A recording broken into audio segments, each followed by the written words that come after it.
आज की हमारी चर्चा भारतीय संविधान के उस हिस्से पर है जो शायद सबसे ज्यादा बहस का विषय भी रहता है और सबसे ज्यादा जरूरी भी, धर्म की स्वतंत्रता का अधिकार। एक ऐसा अधिकार जो भारत की पहचान, उसकी अनेकता में एकता की कहानी कहता है। बिल्कुल। और ये चर्चा शुरू हुई है हमारे एक श्रोता के भेजे हुए नोट से। वो यूपीएससी की तैयारी कर रहे हैं और एम लक्ष्मीकांत की भारतीय राजनीति पढ़ रहे हैं। उनका खास अनुरोध था कि हम अनुच्छेद 25 से 28 के इस जाल को सुलझाने में उनकी मदद करें। और ये एक बेहतरीन सवाल है, क्योंकि ये 4 अनुच्छेद अलग अलग नियम नहीं हैं। ये एक साथ मिलकर एक मजबूत इमारत बनाते हैं। इन्हें अलग अलग पढ़ने की गलती ही ज्यादातर लोग कर देते हैं। तो चलिए इसी इमारत का नक्शा खोलते हैं। हमारा मिशन ये पता लगाना है कि संविधान बनाने वालों ने इन चारों को एक साथ क्यों रखा, और यूपीएससी जैसी परीक्षा के लिए सिर्फ ये जानना कि ये क्या है काफी क्यों नहीं है। सही पकड़ा। ये रटने का विषय है ही नहीं, ये समझने का है। अच्छा। हम बात करेंगे कि ये अनुच्छेद भारतीय धर्मनिरपेक्षता की नींव कैसे रखते हैं। अच्छा। और वो नींव पश्चिमी देशों की नींव से अलग कैसे है। तो फिर देर किस बात की, सबसे पहले यही समझते हैं कि इस इमारत की बनावट क्या है। अनुच्छेद 25, 26, 27 और 28, इन्हें एक ही ग्रुप धर्म की स्वतंत्रता का अधिकार में क्यों रखा गया है। सोचिए, संविधान निर्माता कितने दूरदर्शी थे। उन्होंने इस अधिकार को यूं समझिए एक 4 मंजिलों वाली इमारत की तरह डिजाइन किया, ताकि कोई भी कोना कच्चा न रह जाए। हर मंजिल एक अलग पहलू को संभालती है। 4 मंजिला इमारत, ये सुनने में मजेदार लग रहा है। चलिए पहली मंजिल से शुरू करते हैं। ग्राउंड फ्लोर पर क्या है। ग्राउंड फ्लोर है व्यक्तिगत आजादी। ये है अनुच्छेद 25। अच्छा। ये इस पूरी इमारत की मतलब नींव है। ये हर एक व्यक्ति को, चाहे वो भारत का नागरिक हो या न हो, अपने मन की आजादी देता है। मतलब आप ईश्वर को माने न माने, किसी भी रूप में माने, ये आपका और आपकी अंतरात्मा का निजी मामला है। तो ये सिर्फ पूजा पाठ या नमाज पढ़ने तक सीमित नहीं है। बिल्कुल नहीं, ये उससे बहुत गहरा है। ये आपको 3 शक्तियां देता है। किसी भी धर्म को मानने मतलब प्रोफेस करने, उसके अनुसार जीने यानी प्रैक्टिस करने, और उसकी अच्छी बातों को दूसरों को बताने यानी प्रोपोगेट करने की आजादी। ये पूरी तरह से एक पर्सनल अधिकार है। एक मिनट, यहीं पर एक सवाल उठता है जो हमेशा परेशान करता है। धर्म का प्रचार करने की आजादी और जबरदस्ती धर्म परिवर्तन कराने में क्या फर्क है। ये लाइन बहुत धुंधली सी लगती है। बहुत जरूरी सवाल है, और सुप्रीम कोर्ट ने इस लाइन को साफ किया है। प्रचार का अधिकार आपको अपने धर्म की अच्छाइयां बताने की अनुमति देता है, लेकिन इसमें किसी को लालच देकर, डरा धमकाकर या धोखा देकर धर्म बदलवाने का अधिकार शामिल नहीं है। अच्छा। तो पहली मंजिल हर व्यक्ति के लिए है, पर कुछ शर्तों के साथ। ठीक है, तो नींव में व्यक्ति की निजी आजादी है। अब दूसरी मंजिल पर क्या है। दूसरी मंजिल है सामूहिक आजादी, जो हमें अनुच्छेद 26 में मिलती है। संविधान बनाने वाले जानते थे कि धर्म सिर्फ निजी मामला नहीं होता। लोग मिलकर इबादत करते हैं, त्योहार मनाते हैं, संगत में जाते हैं। इसलिए अनुच्छेद 26 धार्मिक समूहों और संस्थाओं को अधिकार देता है, जैसे रामकृष्ण मिशन या आनंद मार्ग। रुकिए, ये मुझे हमेशा कंफ्यूज करता है। अनुच्छेद 25 मेरे जैसे एक व्यक्ति के लिए है, अनुच्छेद 26 किसी संस्था के लिए है। तो क्या इसका मतलब है कि एक संस्था के अधिकार एक व्यक्ति से ज्यादा है या कम है? शानदार सवाल है। ज्यादा या कम नहीं, बल्कि अलग है। एक व्यक्ति की अंतरात्मा होती है, वो प्रचार कर सकता है। संस्था की अंतरात्मा नहीं होती, लेकिन वो जमीन खरीद सकती है, अपने स्कूल कॉलेज चला सकती है, अपने धार्मिक मामलों को खुद मैनेज कर सकती है। अच्छा। तो अनुच्छेद 25 निजी आस्था की बात करता है, और अनुच्छेद 26 उस आस्था को संगठित रूप देने और प्रबंधन की। समझ गया। व्यक्ति से समूह तक का सफर। अब तक हमने आस्था और प्रबंधन की बात की है, लेकिन किसी भी संस्था को चलाने के लिए पैसे की जरूरत होती है। तो क्या तीसरी मंजिल पैसों के बारे में है? बिल्कुल, तीसरी मंजिल है वित्तीय पहलू, यानी अनुच्छेद 27। और ये बहुत दिलचस्प है। ये कहता है कि सरकार किसी भी नागरिक को ऐसा कोई टैक्स देने के लिए मजबूर नहीं कर सकती, हाँ। जिसका पैसा सीधे सीधे किसी एक धर्म को बढ़ाने या उसके रख रखाव में खर्च हो। तो एक मिनट, टैक्स और फीस में क्या फर्क है? अगर सरकार हज सब्सिडी देती है या अमरनाथ यात्रा का प्रबंधन करती है, तो क्या वो अनुच्छेद 27 का उल्लंघन नहीं है? ये सवाल तो हमेशा उठता है। बेहतरीन सवाल, और यही वो बारीक लाइन है जिसे यूपीएससी पकड़ता है। सोचिए, टैक्स एक कॉमन गुल्लक जैसा है जिसमें सबका पैसा जाता है और सरकार उस गुल्लक से किसी एक धर्म का प्रचार नहीं कर सकती। ठीक है। लेकिन फीस सर्विस चार्ज जैसी है। अगर सरकार आपको यात्रा के लिए सुरक्षा, सड़कें या सफाई जैसी कोई सुविधा दे रही है तो वो उसका चार्ज ले सकती है।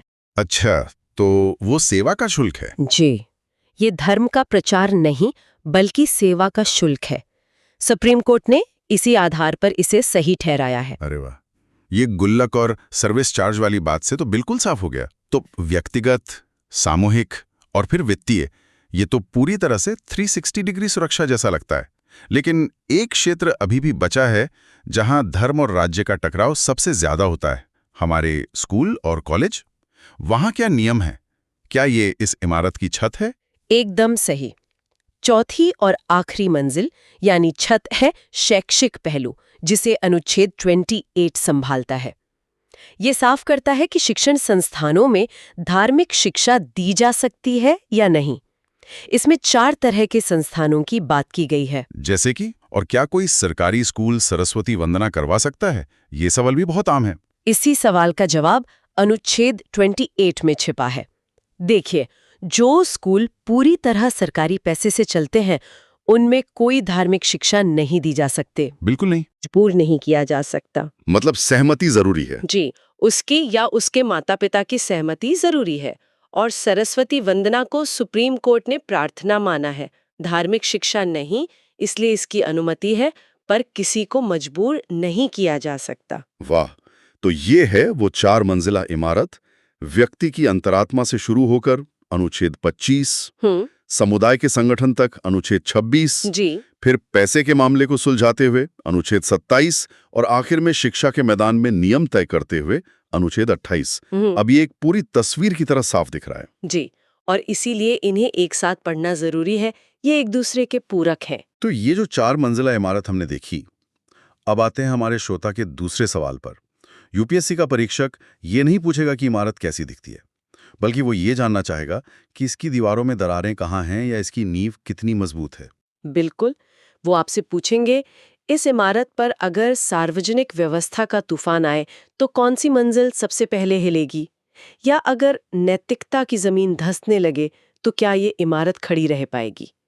यही है वो सीमाएं और अपवाद जो यूपीएससी के लिए सबसे जरूरी हैं। तो इसका मतलब ये अधिकार असीमित नहीं है, यहीं पर असली खेल है। यहीं पर सबसे बड़ा आहा मोमेंट छिपा है।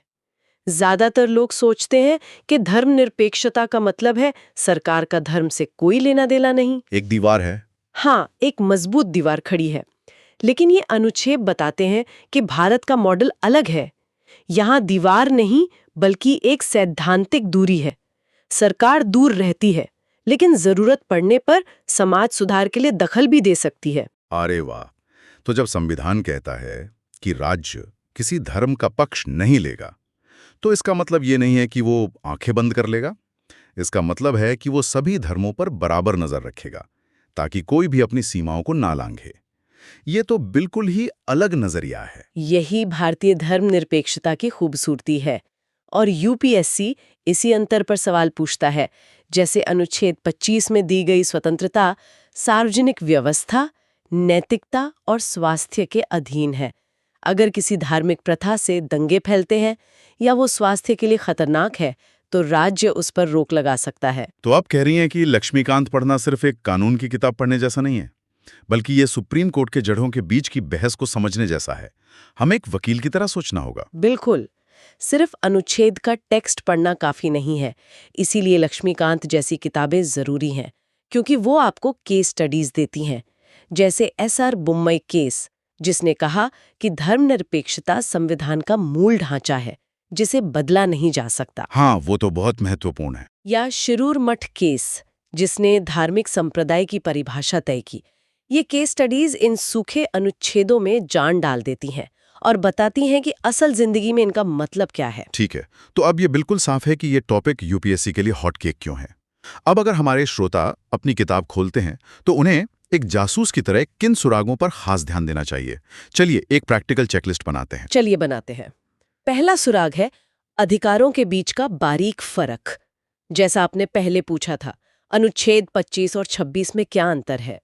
ये समझना कि एक व्यक्ति का अधिकार है और दूसरा समूह का, एक नागरिकों और गैर नागरिकों दोनों के लिए है, जबकि दूसरा सिर्फ भारत में मौजूद धार्मिक संप्रदायों के लिए। ये छोटी छोटी बातें ही एमसीक्यू में फंसाती हैं। सही है। दूसरा सुराग क्या होगा?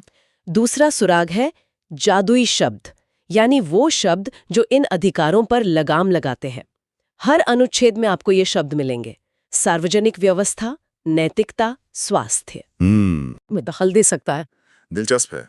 तीसरा सुराग? तीसरा सुराग है राज्य की बदलती भूमिका को पहचानना। ध्यान दें कि राज्य कहाँ पर एक रेफरी की तरह चुपचाप खड़ा है और कहाँ पर एक एक्टिव प्लेयर की तरह मैदान में उतर रहा है। मतलब सकारात्मक और नकारात्मक भूमिका? बिल्कुल। अनुच्छेद 27 में राज्य पर नकारात्मक जिम्मेदारी है, वो टैक्स नहीं लगाएगा। लेकिन अनुच्छेद 25(2) में राज्य के पास सकारात्मक शक्ति है, वो समाज सुधार के लिए कानून बना सकता है, जैसे मंदिरों को हर जाति के लिए खोलना। ये तो राज्य के अलग अलग किरदारों को समझने जैसा है। बहुत बढ़िया। और आखिरी और सबसे जरूरी सुराग क्या होगा? आखिरी सुराग है शब्दावली का पोस्टमार्टम। कुछ शब्द हैं जिनकी आत्मा को समझना जरूरी है, जैसे हमने बात की प्रचार और धर्मांतरण का अंतर। एक और शब्द है धार्मिक संप्रदाय, रिलीजियस डिनोमिनेशन। सुप्रीम कोर्ट ने कहा है कि किसी भी समूह को धार्मिक संप्रदाय कहलाने के लिए 3 शर्तें पूरी करनी होंगी: उनके साझा विश्वास हो, एक साझा संगठन हो और उनका एक अलग नाम हो। इन परिभाषाओं को समझे बिना आप उत्तर में गहराई नहीं ला सकते। तो कुल मिलाके लक्ष्मीकांत को एक नॉवेल की तरह नहीं बल्कि एक डिटेक्टिव कहानी की तरह पढ़ना है। सुराग ढूंढने हैं, सीमाएं, अंतर, अदालती व्याख्याएं और शब्दों के छिपे हुए अर्थ। एकदम सही।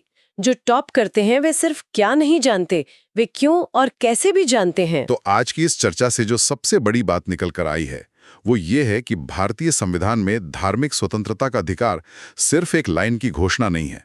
ये एक बहुत ही बारीकी से डिजाइन की गई 4 मंजिला इमारत है जो व्यक्ति, समूह, वित्त और शिक्षा हर पहलू की सुरक्षा करती है। और ये ढांचा भारत की जमीनी हकीकत को देखकर बनाया गया है। ये किसी पश्चिमी देश की नकल नहीं है, इसीलिए ये ज्यादा असरदार है। और हमारे यूपीएससी की तैयारी कर रहे श्रोता के लिए संदेश साफ है। इन अनुच्छेदों की आत्मा को समझना, उनकी सीमाओं को जानना और सुप्रीम कोर्ट ने समय समय पर इन्हें कैसे समझाया है, उससे वाकिफ होना ही सफलता की कुंजी है। सिर्फ रटना काफी नहीं है। बिल्कुल। और आखिर में मैं श्रोता के लिए एक सवाल छोड़ना चाहूंगी। हमारे स्रोत संविधान का मूल पाठ और लक्ष्मीकांत जैसी किताबें हैं जो हमें बताती हैं कि कानून क्या है। लेकिन जरा सोचिए, बदलते समाज और नए अदालती फैसलों के साथ इन 4 अनुच्छेदों का मतलब समय के साथ कैसे विकसित हो रहा है। सबरीमाला मंदिर का मामला हो या शिक्षण संस्थानों में हिजाब का मुद्दा, ये सभी लड़ाइयां इन्हीं अनुच्छेदों की नई व्याख्या को लेकर हैं। संविधान एक जीवंत दस्तावेज है। यह समझना कि इसकी यात्रा कहाँ तक पहुंची है और भविष्य में इसकी दिशा क्या हो सकती है, यही असली ज्ञान है।